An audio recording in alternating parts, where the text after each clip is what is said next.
morning, everyone. How are you?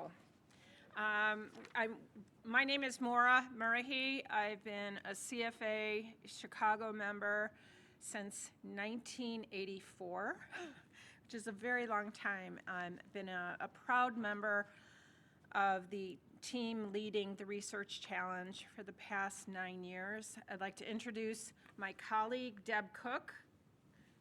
Look at her. From Northern Trust, who has also developed a passion for this particular contest. Our other colleague, Larry Lannis, will be here shortly. We really appreciate that you're here for the 9th Annual Research Challenge of Chicago.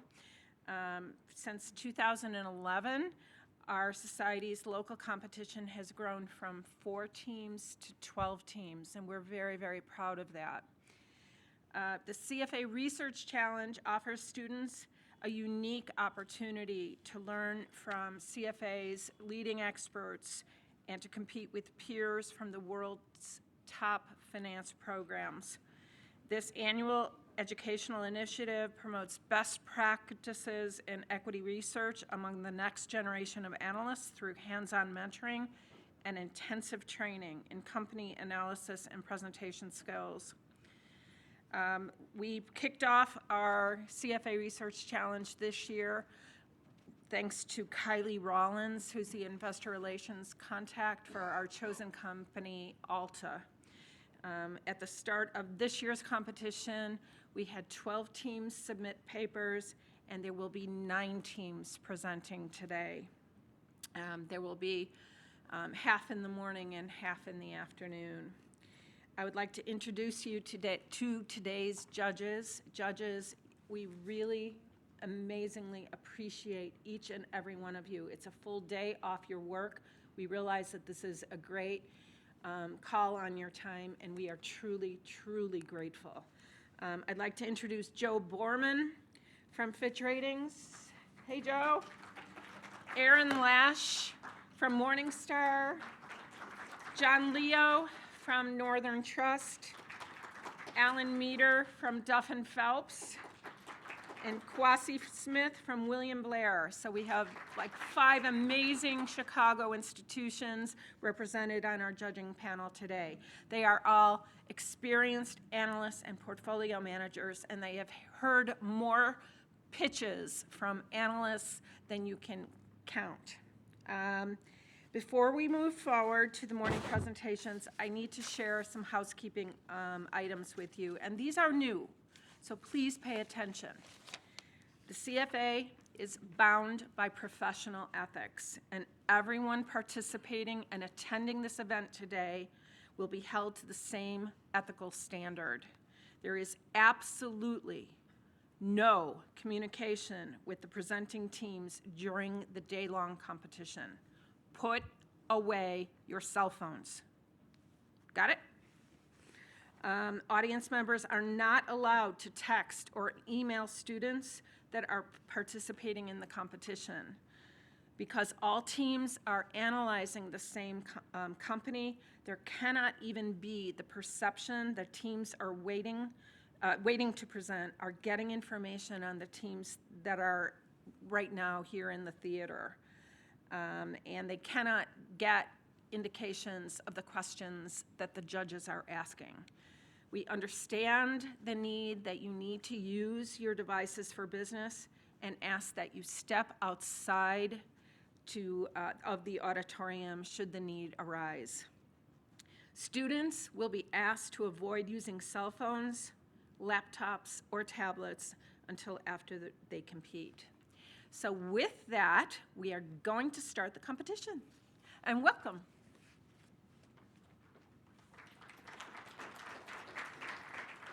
I should mention, Deb will have signs. And we are following the exact same protocol that occurs at the national competition and at the global competition. As you know, that each team is given 10 minutes to make their formal presentations. 1 minute, at the 9-minute mark, Deb will interrupt and she'll put a sign up that says 1 minute mark. No, it says stop. Oh, it says stop. Deb yells, great. At the 10-minute mark, Deb will put up her sign, go ahead, there you go, and yell, stop. That is consistent with what will happen at the global competition. All right, so let's move on with team number 1.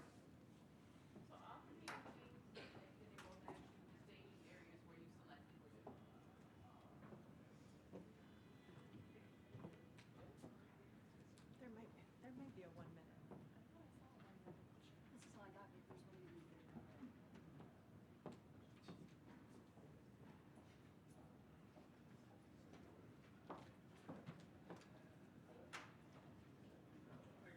Bull market. This bull. Where'd it go? Oh, here it is. Did you find it? Okay, that's what I thought. Bull market? Yes. Awesome.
Welcome Team Bull Market to the stage.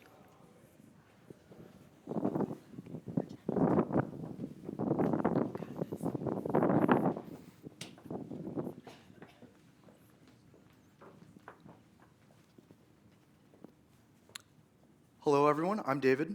Anshman, Alec, Andrew. We are Team Bull Market, and today we will be presenting ULTA Beauty Incorporated. ULTA was founded in 1990 and is headquartered in Bolingbrook, Illinois. As of 2018, they have over 44,000 employees and 1,241 stores. They trade on the NASDAQ under the ticker ULTA. ULTA's revenue segments are made up of cosmetics, skincare, hair care, fragrance, and salon services. Cosmetics is the largest segment, making up 51% of total sales. Salon services makes up 4% of sales, but is an area of particular interest because salon guests on average spend 3 times as much as the average guest in store. ULTA's efforts in improving their salon services offerings have already shown 25% revenue growth in that segment from fiscal years 2016 to 2018. Today, ULTA sells over 25,000 products from 500 exclusive vendors. Of these vendors, 10 of which account for roughly 63% of their total sales. Along with that, 9% of their total sales are accumulated through what is known as prestige products. These prestige products are important for beauty companies as they typically have a higher cost and they typically bring a higher profit margin. Along with that, we've found the ULTA Beauty Collection is a new improvement in ULTA, and it's something that drove 3% of their sales in fiscal year 2018. Through ULTA's omni-channel marketing, they sell both in-store and online, with 88% of sales being through in-store and the remaining 11.2% online. ULTA has been growing e-commerce through their app and through recent acquisitions of Glam ST and QM Scientific to better improve customer recognition and provide them with a unique virtual try-on experience. In addition, ULTA has recognized that roughly 60% of their customers are considered beauty enthusiasts, making up roughly 70% of sales, with 95% of total purchases coming through their loyalty rewards program. ULTA identifies 7 strategic imperatives that they believe will guide the business to continued growth. Essentially, those imperatives can be boiled down to 3 main goals, which are driving sales by keeping offerings competitive and encouraging omnichannel spending, deepening brand loyalty by fostering a digital engagement with their clients and developing better in-store experiences, and improving operational efficiencies by investing in distribution centers and moving from 3 to 2-day fulfillment by the end of 2020. We are issuing a buy recommendation on ULTA Beauty with a 1-year target price of $323.69, which represents an 18.7% upside over the closing price of $272.76 on February 26th. The industry competition is relatively high compared to the other metrics due to a large number of products being available for purchase, as well as the growing competition between both private and public sector. The bargaining power of suppliers is relatively low because of mass vendors competing with others to obtain the market share of the larger beauty audience. The beauty industry as a whole operates in a cyclical nature driven by new innovations. Currently, we see that the beauty industry is in a slowdown period due to a lack of newness in recent years.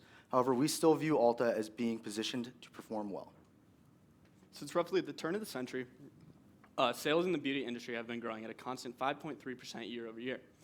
This is attributed to something known as the lipstick effect, which typically allows ULTA and beauty industry to perform well during recessionary times. During times, the lipstick effect theorizes that the industry will continue significant spending as people are looking to buy cheaper prestige products in the beauty industry, rather than when they can't afford the more expensive prestige products in other industries such as car manufacturing and industries that have a higher price target. ULTA has been driving sales for well over a decade, and based on our projections from fiscal year 2005 to 2020, we estimate a 19.6% CAGR. Although sales growth fluctuates year to year due to the industry changing and evolving over time, ULTA has had significant growth in recent years. Same-store sales has been positive, and they've had astronomical growth in their e-commerce platform. Additionally, ULTA has been outperforming their peer play in the market, Sally Beauty, as they continue to drive forth their market share in the fragmented beauty industry. ULTA's margins have been constantly higher than their competitor, Sally Beauty. Their increasing profit margins are largely due to as a result of their efficiencies for growth initiatives. We believe that there has been an industry-wide recession period during mid-2018 to mid-2019, which resulted in their EBITDA margins dropping roughly 1%. ULTA has been growing earnings per share at an astronomical rate with a CAGR of roughly 28% from fiscal years 2013 through 2018.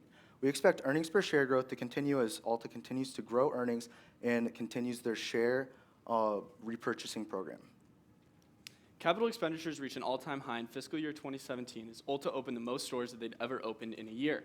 Since then, they've reduced the net amount of stores they open every year and shifted more of their capital expenditures towards purchasing IT improvements and supply chain efficiencies. This is largely due to driving their e-commerce sales, which is something they're looking to do to maintain a competitive level in the industry. Along with that, to improve IT, they've invested in companies, and to improve supply chain efficiency, which is allowing them to reduce fulfillment time from 3 days to 2 days. Currently, ULTA operates with no debt. We can deduce that they would have an investor-grade credit rating based upon analysis of both their Z-score and their credit revolver, which has an interest rate of 125 basis points over LIBOR. Since ULTA does not provide dividends, their way of giving cash back to their shareholders is through their share repurchase program.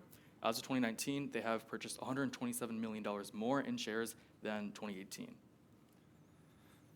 Upon conducting a 3-year average DuPont analysis, we have found that ULTA has very, very high net profit margins, as well as a solid asset turnover ratio, which leads to a high ROE of 33%. Compared to their direct pure play competitor, Sally Beauty, ULTA outperforms them across the board. In addition, ULTA operates with a cash conversion cycle of 79 days, meaning that they are able to quickly turn investments in new inventory into capital. We analyzed a series of multiples, those being operating cash flow per share, price to earnings, and price to sales, to come up with 3 separate valuations. Specifically, we looked at historic multiples from 2015 to 2019, and we estimated a forward multiple based on that range. We used a conservative approach by taking the historic, an average lower than the historic, and we then weighted our operating cash flow per share at 60%. We weighted this one heavier than the rest because we wanted to emphasize ULTA's core business activities, and we also, the fact that ULTA is a sales-driven company with a quick cash conversion cycle, we believe this one should be weighted the heaviest. We weighted price to sales a little less relative to the rest because sales is a top-line metric that we believe didn't take other business decisions of ULTA's into account. Along with the multiples valuation, we conducted a discount cash flow valuation. With this valuation, we present value assumed their free cash flow assumptions. Based upon this, we came up with a discount rate of roughly 8% by using a 1.19 trailing beta for the company, a 5.5 market risk premium, and a 1.33% risk-free rate as of last Wednesday.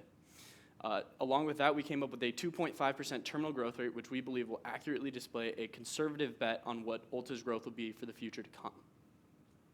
We then therefore decided to weight both of our valuation styles based upon a 50-50 split. We believe that each valuation model produces highlights a different aspect of the company, so it was only fair to highlight them as an equal weighting.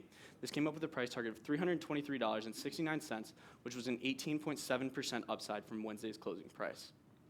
And then finally, to assess the risks of the beauty industry and ULTA Beauty as a whole, we broke each risk into 4 primary categories.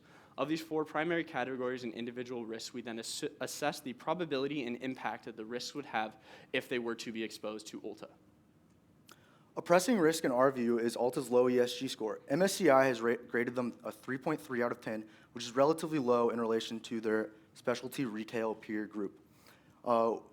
This low score is large in part due to an overexposure to data breaches because of ULTA's very quick e-commerce growth over the past few years. In addition, ULTA's environmental score is impacted by the lack of carbon footprint analysis on many of their suppliers. However, in this past week, ULTA has announced plans to expand their community outreach program, which is a step in the right direction. We can view ULTA's strengths as having a strong customer base, as well as having constant store growth. Their weaknesses, however, can be viewed in the sense of the reliance upon the beauty enthusiasts. Their opportunities for growth that they have are focusing on the aging millennial population, as well as lowering supply chain costs. And their threats include changes within the fashion and beauty industry, as well as a few ESG issues that we touched on. Given ULTA's competitive position in an attractive industry and their strong financial metrics with a promising valuation upside, we are issuing a buy recommendation with a 12-month target price of $323.69. This represents an 18.7% upside from the closing price on February 26th. On behalf of Team Bull Market, we would like to thank you for your time and welcome any questions.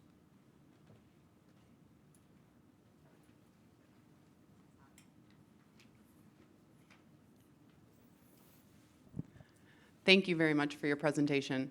I guess I wanted to start with how you derived and what your sales growth forecast is based on. You said you were forecasting 19.6% compound annual growth, and I think that was 19 and 20. Like, what did you use to get to those numbers? Thank you for your question. Alec will respond. So we assumed a fluctuated year over year, but essentially a 12 to 15 to even 20% sales estimate. You can see that in our pro forma statements, which are included in the appendix. We did this by deriving the fact that we thought that they were in a recessionary period, which is indicated by a slowing growth in the beauty industry as a whole, along with Ulta Beauty sales are a little bit down relative to future or previous quarters and previous years. So we assumed that with new innovation coming in the soon time, depending upon when that comes, we believe that it will increase sales of Ulta by up to 20% in the coming years. Just to follow up on that, why do you believe they're in a recessionary period right now? Thank you for your question. Andrew will respond. So the company emphasizes that newness drives sales. In one of our slides, we emphasize we outline a couple innovations in the past. We talk about contouring back in 2012. We talk about like the celebrity influence that can pretty much spark new innovations in cosmetics and other product lines as well. So we kind of just believe there's been a lack of incremental innovation lately, which has pretty much driven down mostly the cosmetic segment, which represents 51% of Ulta's sales. Back in 2017, when there was Rihanna coming out with her Fenty brand that opened up skin tone inclusivity and boosted cosmetic sales. And we just believe through 2018, even into where we are currently, there's just been a lack of incremental innovation, which has driven that segment down a little bit. How important is innovation? So, for instance, you mentioned that in 2012 contouring was an innovation. Like, what percentage would an innovation like contouring change the sales growth over like a 3 to 5 year period?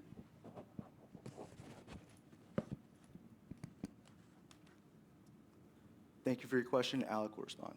So as of our research, we don't have an exact percentage, but based upon our estimates of how it previously reacted, we saw upwards of 15% growth of sales the years that contouring and when Rihanna came into market with the skin tone inclusion program. So we believe that an innovation that large, driven by a social media platform, as we've stated, can increase Ulta's sales within their large cosmetic industry. So somewhere between, to give you a short answer, somewhere between 10 to 15 to even 20% on the upside is what we would probably be looking at.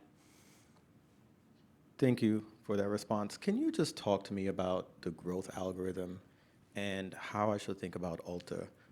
You can make the argument that this is just a play on a distribution or a change in the distribution.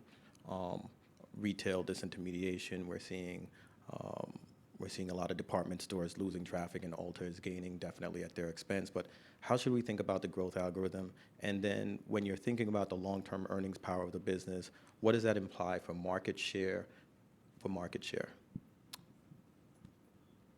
Thank you for your question. Ulta has a unique growth outlook where they've focused on not becoming a retailer that focuses on locating their stores around high traffic areas instead of traditional retail malls. And so we don't see there to be a likely slowdown in store traffic. In addition, Ulta has been growing their online presence. Makeup is traditionally a product that is not bought online because people do prefer to try it on, see how it reacts with their skin, and become pretty brand loyal. However, Ulta, with their new virtual try-on, people are easily able to see how stuff would look with their skin. They're able to match foundational tones and stuff like that. And so as far as an adapting market going more into e-commerce, Ulta is well positioned to take advantage of that. To add a little bit to that, Ulta currently has a 7% market share of the beauty industry, and with their progression of they're predicting to expand into Canada and Northern America near the end of 2021. So we could assume that if that's a relatively untouched market, then Ulta will have a lot more room to grow in that area as well. Building on the growth story and thinking about potential risks, how concerned are you about the direct channel risks, specifically the risk that any key brands would choose to go direct to customers via their own online presence? Thank you for your question. Andrew will respond. That is a risk, but Ulta has definitely emphasized that they have great relationships with clients, especially with their exclusive products. Exclusive products drive about 9% of Ulta's total sales. So both both partners are benefiting, and yeah. So can we go back to just the long-term growth profile? Can you just talk to me? I think I'm looking in the model here. You have 10% to 15, then coming back down to 10% growth. When you were modeling this out, how much of that is driven by space growth? How much of that is driven by same-store sales growth? And then how are you accounting for the optionality on the expansion outside of the U.S.?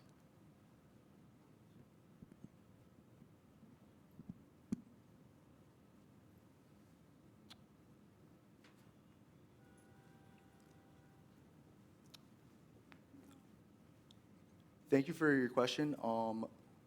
As far as expansion outside of the U.S., we're using their own outlook, which they plan to expand into Canada.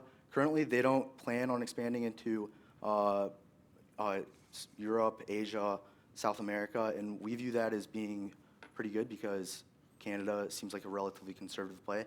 As far as other metrics on it, we have primarily used the company's own outlook, which is consistent with the street, and they have provided relatively consistent and safe predictions going forward. To follow up on Dave's point, as far as American sales go, which is where 100% of their business is conducted at the moment, we forecasted based upon a growing in-store sales metric. We expect that they're going to continue having the primary purpose of the primary source of their sales generated through in-stores, as that is what they're centrally focused on. We did factor in a slight increase into e-commerce sales, which is something that we talked about as a major growth factor, especially within not only the cosmetic industry, but Ulta as a company. So we did an equal weighting, and then we are not sure as to what the market penetration and how well they will interact into Canada. So with our 2021 assumptions, which is when they would penetrate into that market, we did not create a large assumption to factor into our 12 to 15% sales increase. So the majority of our sales are accumulated from, or are being accounted for by same store and new store sales growth, and then some of which is being consumed by e-commerce sales growth. Some of your competitive analysis focused on Sally Beauty Holdings. And can you tell me why you focused on Sally, and who are some of the other competitors that are directly competing with Ulta? Thank you for your question. We focused on Sally because they are really the only pure play competitor. Makeup is a very or cosmetics in general and beauty is a very fragmented industry that's sold in department stores,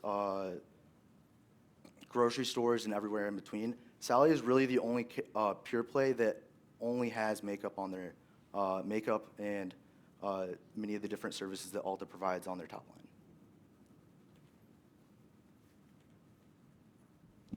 You mentioned that their primary use of cash outside of investing behind their stores and IT was share repurchases. How do you view that from a capital allocation perspective? Is that a wise use of funds? Why or why not? Thank you for your question. Anshuman will answer. I think that is a wise use of funds because Ulta especially does not pay dividends at all. So by using these share repurchases, that is their way of giving back to the shareholders, and as well as some of the other points that we did mention was growing their store growth and adding new locations. So the combination of both of those things are definitely beneficial, and is a good way to keep the shareholders happy. If I can add as well, it's a lot more flexible of a way to give back money to shareholders. As you can see, CapEx kind of has fluctuated over the years, 2017 being the highest, and then a little bit of a drop-off with less store openings, more focus on investment in distribution centers and in IT. So share buybacks, they've been adjusting every year. It's been increasing for the past 3 years, but it's something that they adjust each fiscal year with a target, and if things change, that's a lot more flexible versus like a dividend. And finally, to drill it home, we've seen a very drastic CAGR in their EPS growth over time. And as they continue to repurchase shares, we believe that it's a very good indicator of the financial performance of the company. So as they repurchase shares, obviously their earnings per share is going to go at a good rate, and it's something that the market will see and continue to think Ulta is a solid buy and a solid investment for the future.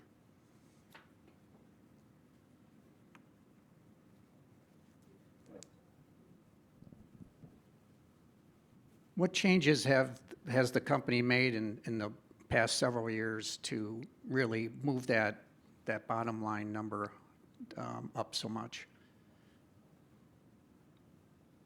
Stop.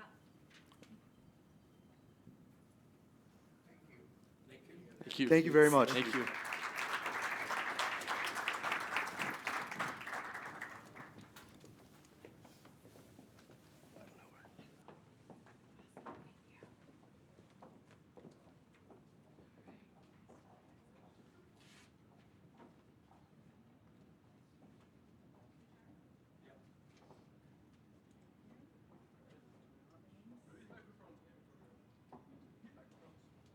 All right, thanks, guys.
Welcome, team return to the stage.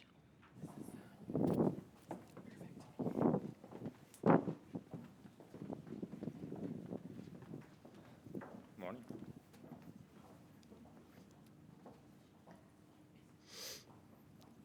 Hi, my name is Will.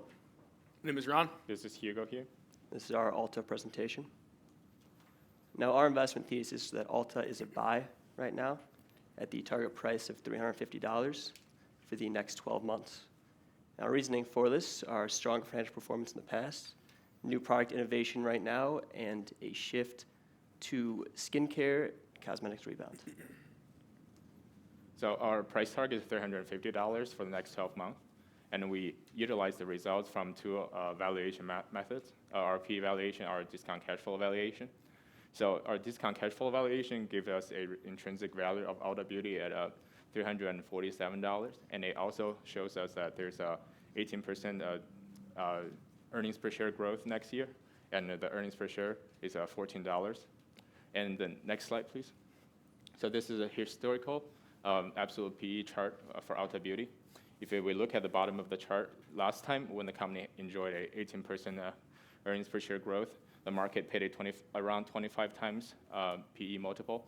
Therefore, we use 25 times our $14 earnings per share. This results to the $350 price target.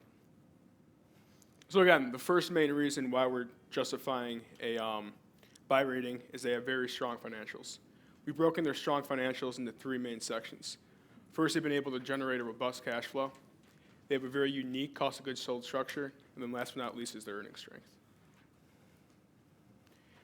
All right, here we have a collection of graphs that we pulled from the Credit Suisse Holt valuation platform. It's one of the leading platforms in the industry used by asset managers all around the world. And the main chart we want to look at here is the CFRI levels. Here we see the cost of capital as a green line, and then the blue bars is ULTA's CFROI's, cash flow return on investment. And as you can see, they're not only growing, but operating well above the cost of capital. And these next three charts are some of the main reasons why we think they've been able to generate such high CFRI levels. First off, their sales growth has been very strong and stable. Here we see the blue line. This is the industry mean sales growth. And as you can see, ULTA's operating well above that. They're also reinvesting back into their business at a healthy rate. Here we have the pink bars demonstrating asset growth. And then last but definitely not least is their margins. Here we can see they're operating well above the industry mean, which is the blue line again, with margins. So ULTA Beauty operates in a fragmented industry, which also poses opportunities for further consolidation. As we all know that in the past, department stores have been closing, and we also realized that during our research, department stores mainly sells prestige products, and we believe that ULTA Beauty and other specialty beauty retailers will pick up this left behind market share going forward, which kind of supports our view of the growing revenue going forward. And to further demonstrate their strong financial position, we see very high and consistent cash trends to debt. As you can see in 2010, they basically cut off all debt from the balance sheets, and they've been stabilizing and growing their cash in the balance sheet. This chart shows the supplier shares as ULTA's cost of goods sold. During our research, we discovered that ULTA has a very diverse supply chain. We see at the bottom of this graph, all those big brands, they also compete each other, and their other 50% is among other smaller suppliers.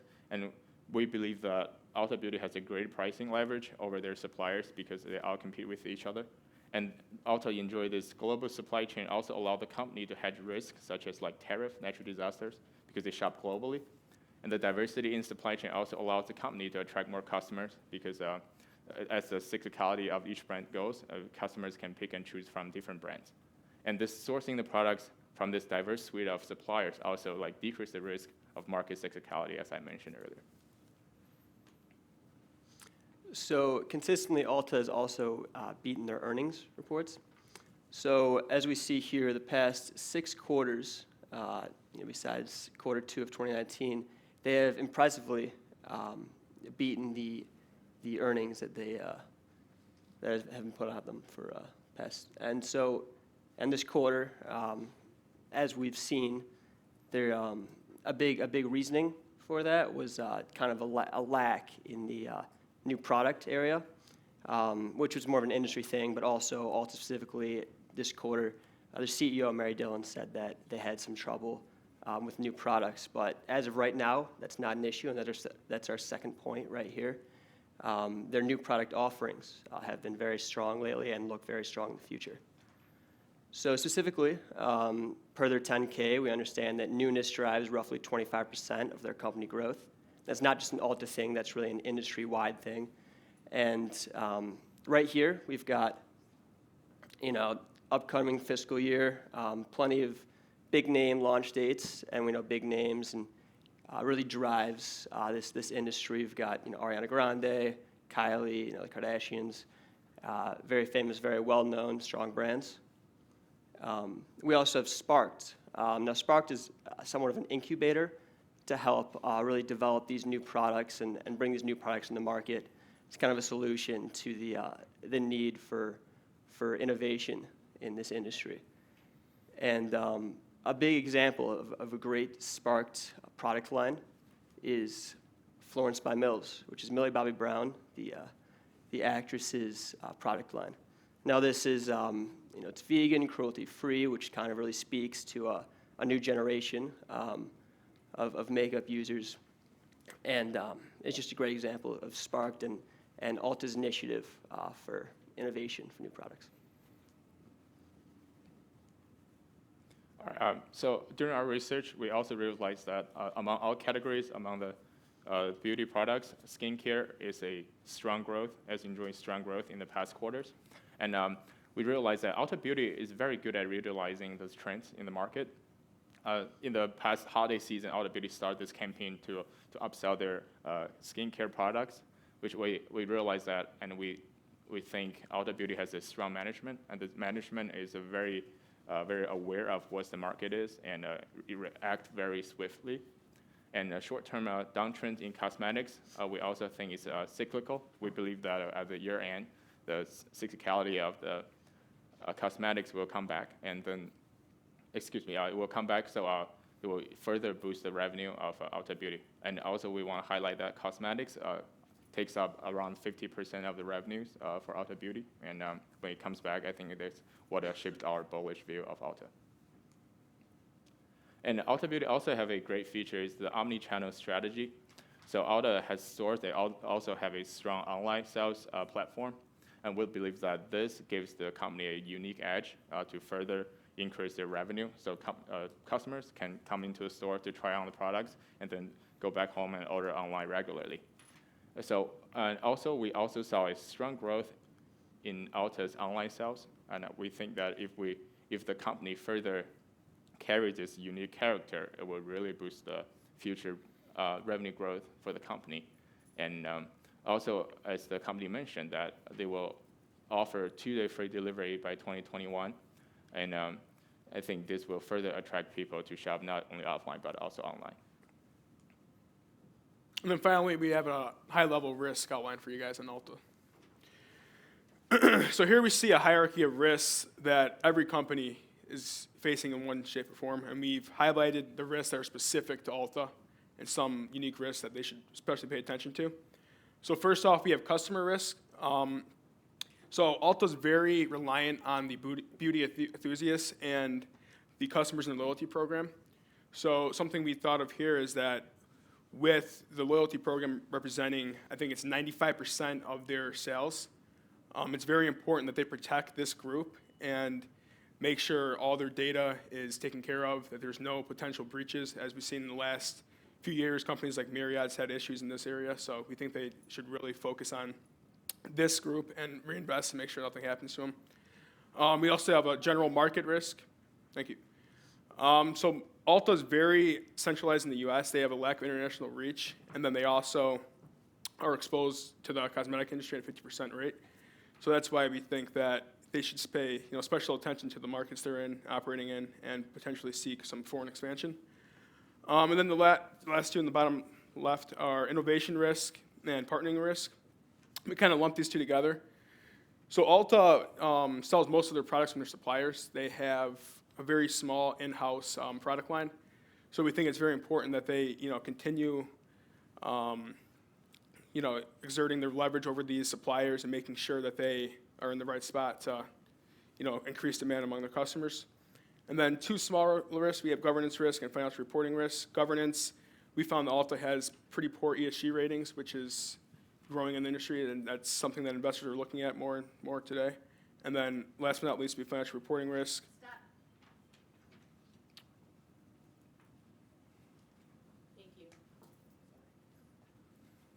Thank you. Sticking with what you were just talking about, can you delve into further what underlays your assessment that ULTA has poor ESG governance? Yeah, so for that assessment, we actually use the whole platform that we used before. They have a screening tool in that platform that screens for ESG and governance ratings. And they were near the bottom in the retail space. And then overall, they were also in the bottom third out of all, U.S. companies. Anything related to E, S, or G, like specifically in terms of what would that be tied to? We didn't find anything specific, but what we did notice is that unlike other companies where they have like divisions kind of like, or growing division like devoted towards this space, Alta doesn't have like a specific, focus on this area. So that could be part of it. And then can you talk about your, the assumptions that back your DCF analysis from a sales and margin perspective and how you came to that valuation? Yep. Oh, we do have a chart for our DCF going forward a little bit. So, we first we price the revenues going forward. We think when we look at our revenue growth, we used online sales and offline sales, and we realized that there's a growth very strong still online, and then the offline sales is being declined, especially in the beauty industry. But during our research, cosmetics, apologize. But during our research, we realized that the cosmetics is a cyclical, and usually the cyclicality is 3 to 5 years, and we believe that will come back at the at the end of 2020. So then we give it a better growth toward the end of the next 12 months. On the margin-wise, I do not recall because I don't have a lot of details for the margins. Yeah. Can you take a step back? And I know one of the points you were making is that it has very strong financial profile, but if the financial profile is a result of the competitive advantages, can you talk to me about what you perceive to be ULTA's competitive advantages and the duration of which those competitive advantages will last, or how sustainable they are? Yeah. So I'd say just their sheer size in the industry and how focused they are in the U.S. market is one of their major competitive advantages. As Hugo was mentioning with their cost of goods sold structure, they have a lot of leverage over their suppliers, the products they sell in-house. And so that helps their cost of goods sold. That's a competitive advantage. And then if we want to go back to the whole charts.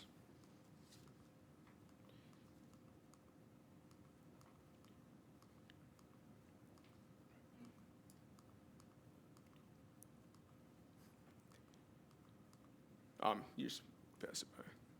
There you go. So you can see that we have the specialty retail industry mean sales growth, and you can see that Ulta is generating sales growth far above that. And one of the reasons why we believe that is because they're reinvesting heavily back in their own business. As you can see, they're growing assets.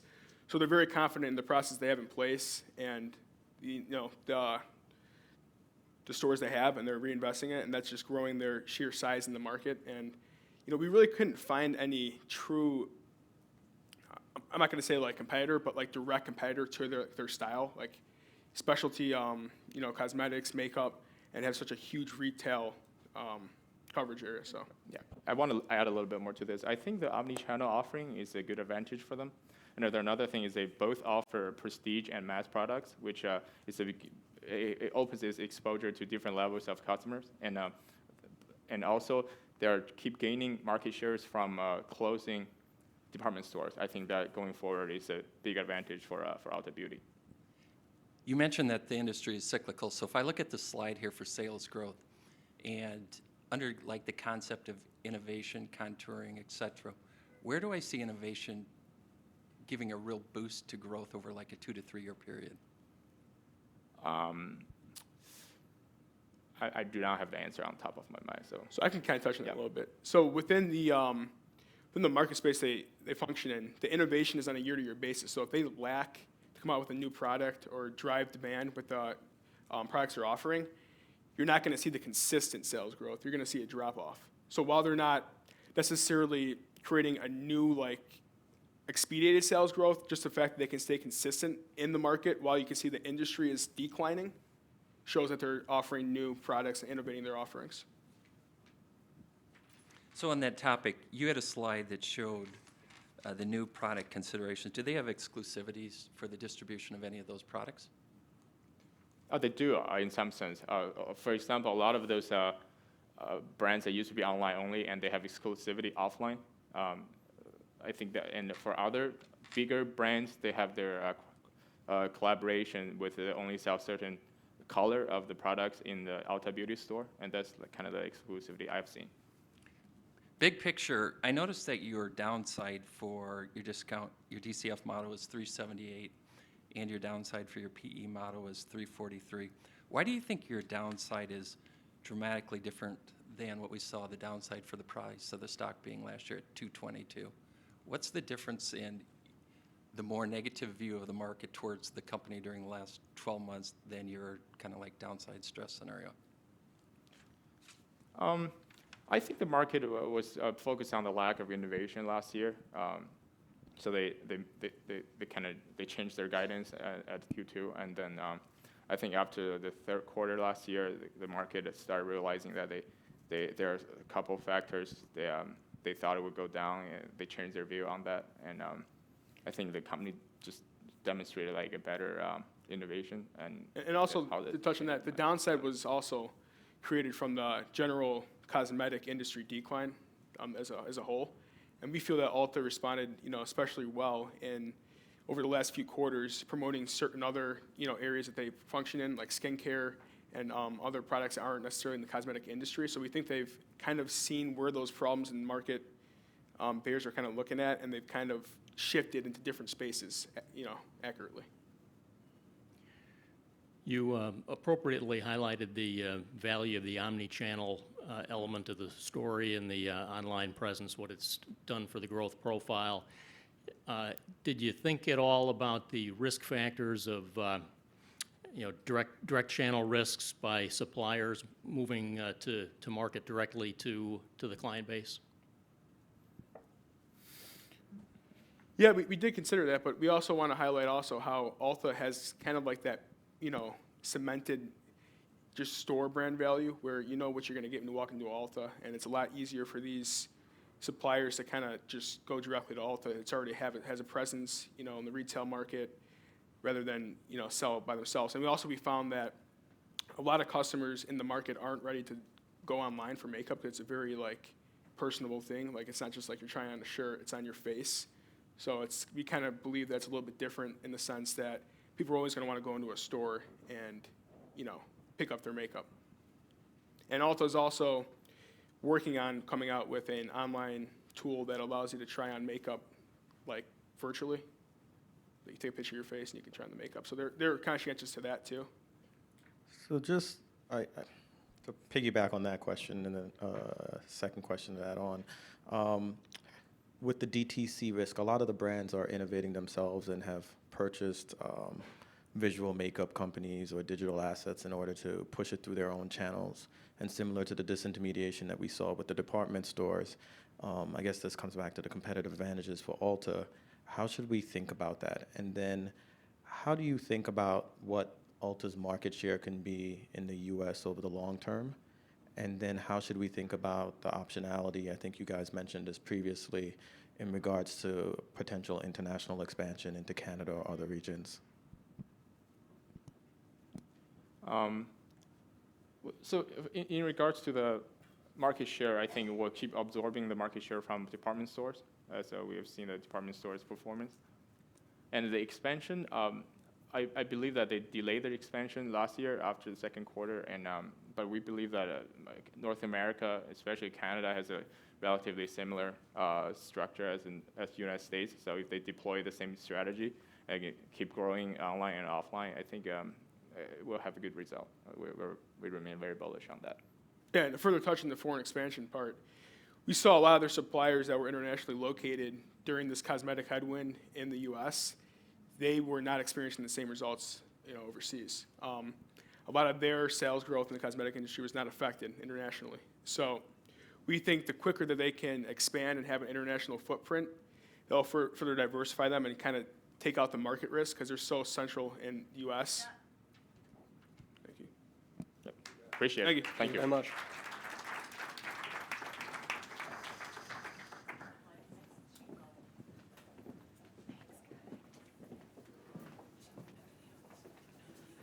Good job, guys.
Welcome, Team Capital.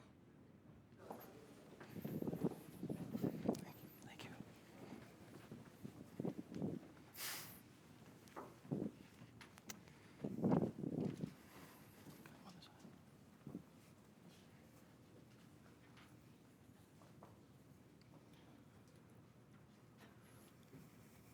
Hi, we're Team Capital. I'm Cody. This is Sam, Prerna, and Jake.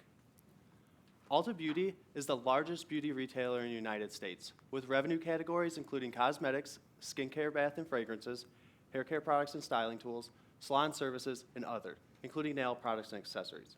The company was founded in 1990, went public in 2007, and is headquartered in Bolingbrook, Illinois. We provide a sell recommendation based on contracting growth, a lack of growth opportunities, the avalanche, and valuation.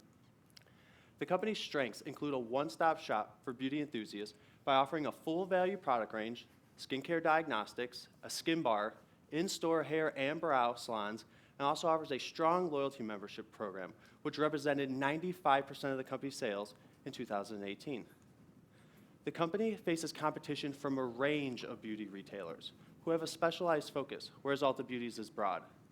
The company's heaviest competitor is Sephora, the Paris-based French multinational beauty retailer under the large conglomerate of Louis Vuitton Moet Hennessy, who has a focus on higher value products and also offers a very similar loyalty membership program. One of ULTA Beauty's 3 major challenges is their contracting growth. Loyalty members account for 95% of ULTA Beauty's total sales. Loyalty member growth is expected to see year-over-year declines, with forecast to contract by 27%. Our team ran a survey on a group of college students where 78% of students indicated that they were somewhat to extremely likely to shop elsewhere for beauty products. New stores open yearly, however, growth is contracting by 7%. Same-store sales are the #1 driver in affecting share price at ULTA Beauty. Same-store sales peaked in 2016 at 16% growth before contracting year over year to an estimated 4 to 6% in 2019. Earnings are the #2 driver in affecting share price at ULTA Beauty. EBITDA continues to expand. However, after peaking in 2016 at 39% growth, it has contracted to 9% growth in 2018. With earnings continuing on a downward trend, we see the company as being unable to expand and reaching maturity. Also, liquidity is contracting, with the current ratio being sliced in half since 2014. And with that, we see that the company may not be able to maintain the current credit rating.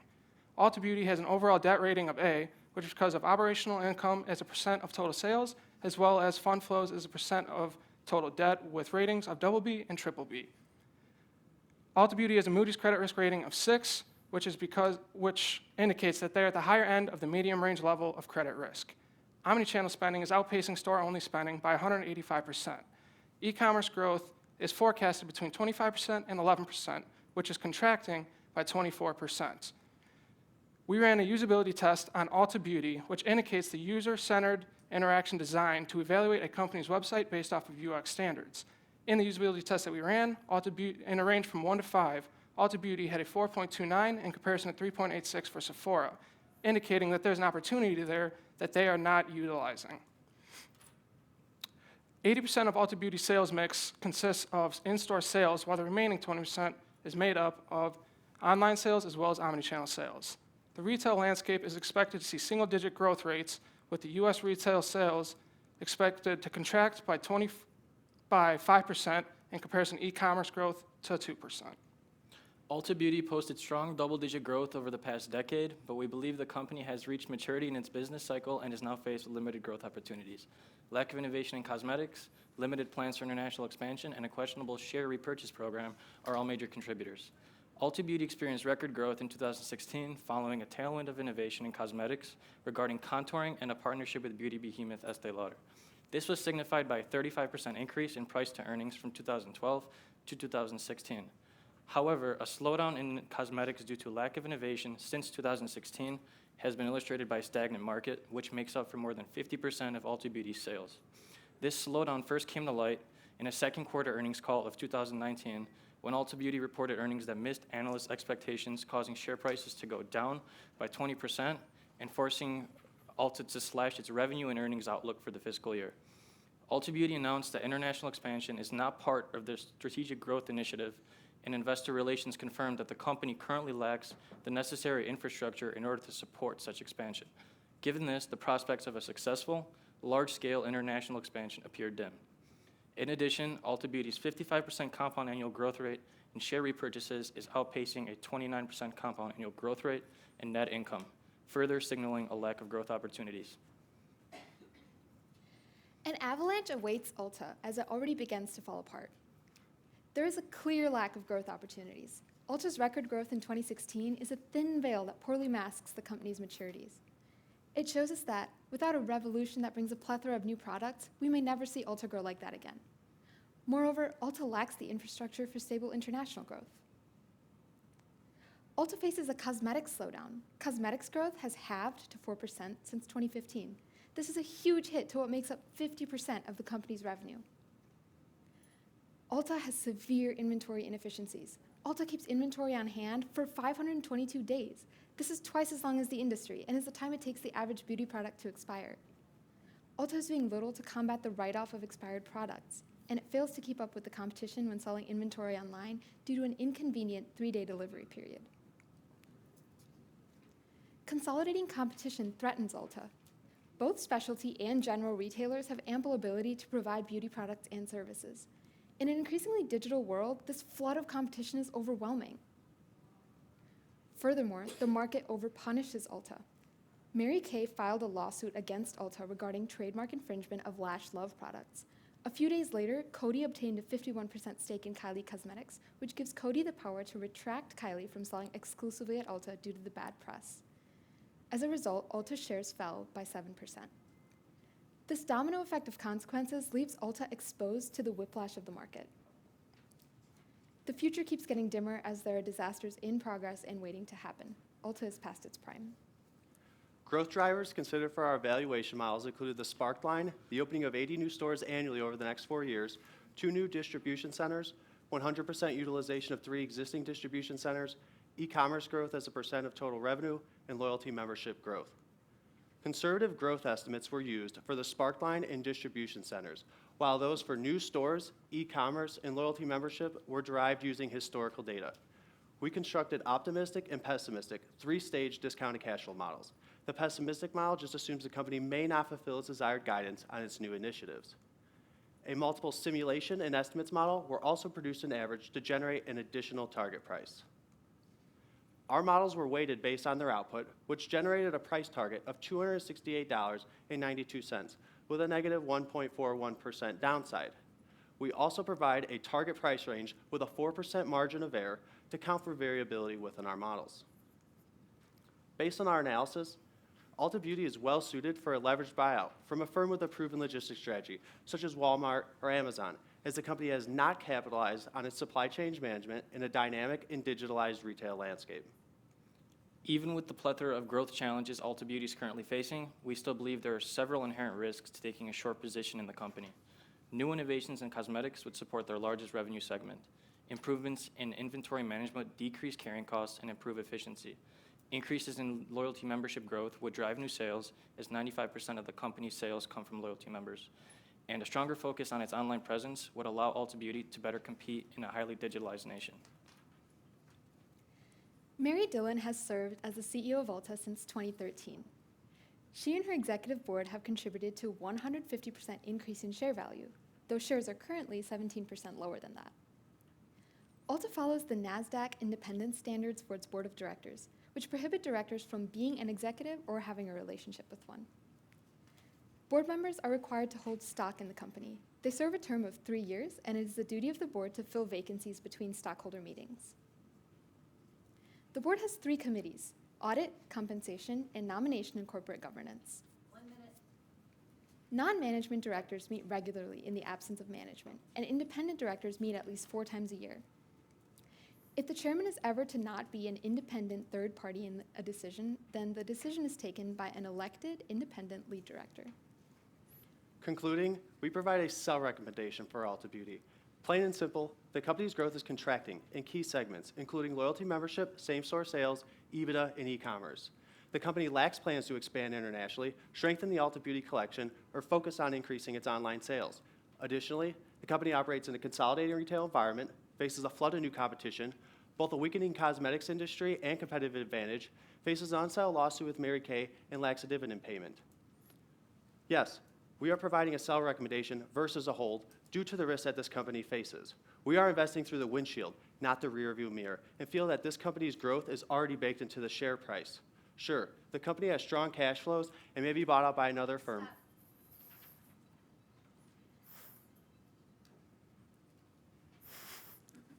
Can you tell me a little bit about the survey that you did and how many individuals you reached out to? We ran a survey on a group of college students. It was around 100 students, and it was a mixture. And 78% of them indicated that they're at least somewhat to extremely likely. So we had 3 categories: somewhat likely to shop elsewhere, extremely likely to shop elsewhere, or unlikely to shop elsewhere. 55% of them were extremely likely, while 23% of them were somewhat likely, and the remaining were unlikely to shop elsewhere. Additionally, we asked questions regarding how likely are you to shop there, how long have you been shopping there, will you continue to shop there, what's the value of their products, how do you compare them to other companies. And a key part about our survey was that the college that we used for the survey had a mixture of diverse students, specifically millennials, which is a target key consumer for Ulta Beauty, including Latinas, African American, and yes, those. And just quickly, did you look at the trend of the business allocation between online sales and physical store sales and try to estimate the impact specifically on the margins between those 2 segments, those 2 breakouts in your analysis? Thanks for the question. Yes, we did, and we found that Ulta thrives on its in-store sales. It really is struggling in e-commerce, primarily due to that inconvenient 3-day delivery period. We found that they have been making an effort to increase distribution centers, but we see a distribution of about like 80% in-store sales and 20% e-commerce, if that.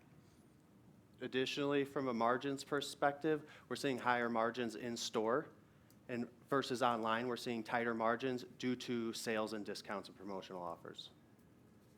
Can you go back to the DCF page and maybe just share some thoughts and provide some context into how you think about the growth of the industry going forward? I know we've talked about, I think, 5 to 6% over the last 15, 20 years. What do you think about the growth of the industry going forward? And then how do you think that plays out in terms of Ulta and the ultimate penetration of market share that they're able to achieve? Yep, thanks for the question. So from a high-level perspective, retail is struggling, and retailers are looking for something that's going to make them stand out. Something that's relevant right now is experience, trying to provide an experience for consumers versus a transactional perspective. So Ulta Beauty is trying to increase that experience. As far as growth, as we mentioned, the company is branded as a cosmetics company with 51% of their revenue coming from cosmetics. Since from 2012 to 2016 is when we saw the greatest growth in cosmetics. And being such a large portion of the revenue to cosmetics, since 2016 is what we use for our forecast, and growth has been contracting considerably. And as Jake's mentioned in the second quarter earnings call, this is really impacting the business due to the large portion of cosmetics. So we are seeing skincare become more important as a more popular segment, but as far as Ulta being branded as cosmetics, going forward for the growth, we're just not seeing that innovation in cosmetics, which the company is relying on. So, and if I missed the second part of your question, yeah, please repeat so it. we have the industry growing, say we're going to say the industry is growing 5%, right? Or 4 to 6%, 5%. And then you have stage 1, stage 2, stage 3 inputs. So I'm trying to understand the duration of time within all 3 of the stages. So how many years do you have stage 1? How many do you have in stage 2? What type of market share does that imply? And then that kind of gets into the view of how do you think about the market growing relative to other potential opportunities in consumers. And then just for background, cosmetics probably has one of the strongest growth profiles in consumer. So we're seeing volumes in other FMCG categories and 0 to 1% growth. So the 4 to 6% growth for cosmetics, you can say, is still a fairly robust growth, despite the cyclicality that we may be seeing in the makeup category right now. Okay.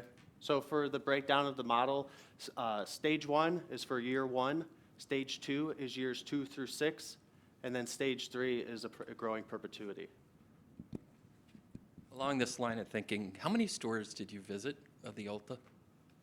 2. 2.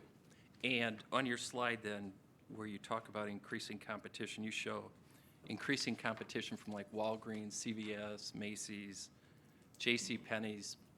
What specifically are those like for companies doing to increase their competitive advantage, kind of with the backdrop of you stating that in this industry you're really looking to stand out as a company?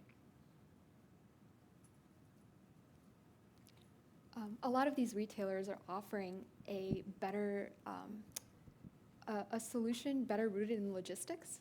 A lot of times we'll see like being able to order online from a larger retailer, whether it's Walmart or Amazon or even other retailers that we have listed here.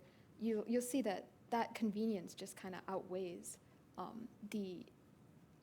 I think the ULTA like mission. So we'll see like a lot of times loyalty members will return to ULTA, but a lot of that loyalty member market has been oversaturated. And when the world is becoming increasingly digitalized, a lot of times this inconvenience with delivery tends to be a factor that keeps ULTA held back in growing in e-commerce. In addition, a lot of these retailers are not beauty-focused retailers, and providing cosmetics in their stores is another cash flowing segment for their business. So they're able to dabble with that as, say, in a pilot program to see how that's working out, and if it's working out, they could implement that going forward and expand. Sticking with the competitive landscape topic, Macy's has announced that they're going to be closing 300 stores. Do you see opportunities? Are there ways that ULTA can capitalize on an event like that and work on market share and other elements of their competitive position? I'll answer that. So with Macy's closing, kind of tying back to the answer that we just provided, Macy's is not a cosmetics-driven business. They do have cosmetics within as a service or as an offering, but they have clothes, they have household items, etc. So yes, ULTA could capitalize on that by potentially pulling that cosmetics market share from Macy's, but going back to cosmetics, ULTA Beauty being branded as a cosmetics company, we could really just potentially see ULTA pulling that market share from the cosmetics category from Macy's. Why did you list liquidity as like the #1 challenge when this company generates a lot of free cash flow and uses that cash to buy back shares?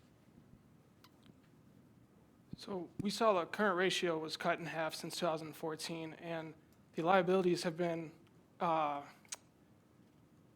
growing at a faster rate than the assets. That leads us to believe that there might be liquidity issues. It was 7% for the liability growth in comparison to 3%, I believe, for the asset growth. So with that continuing and that growth maintaining at that steady pace, we see eventually the cash flow may decrease and they may face more liquidity issues in the future.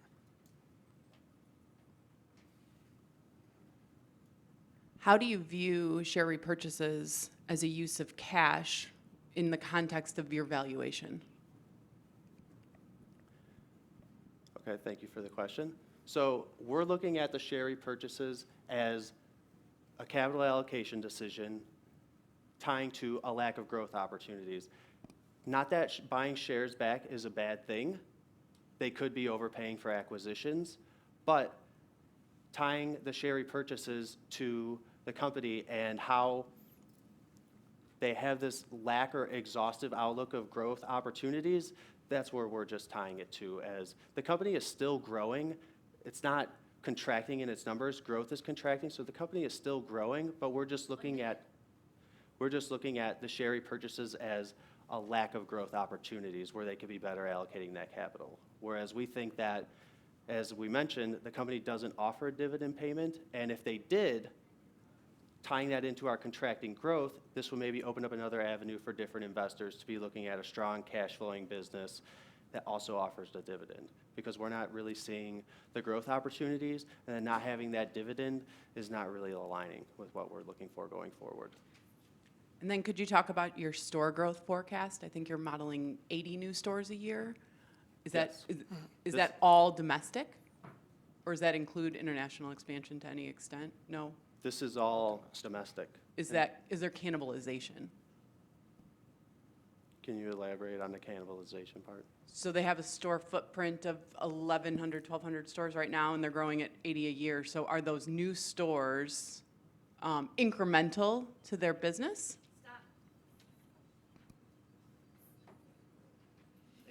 Thank you. Thank you very much, sir.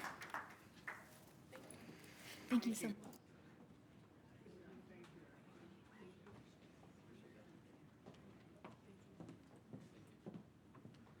We'll take a brief break. The next presentation will begin at 11:25.